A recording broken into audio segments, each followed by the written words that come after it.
At ako naman po si Rabbi, ang kasamahan ni Rachel, upang ituro sa inyo ang aming kantin or kainan. Dito po.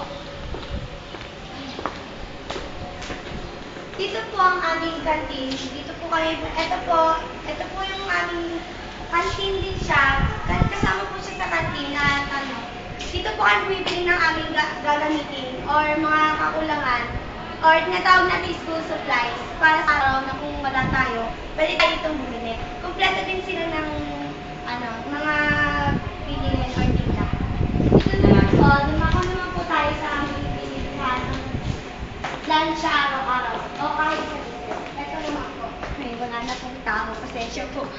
Ito naman po yung aming kantin din siya. Dito po kami binibili ng aming pakakainin sa sa tanghalian po. Dumako naman tayo sa aming court. Ito naman po ang aming court kung saan nagaganap ang mga dito naman po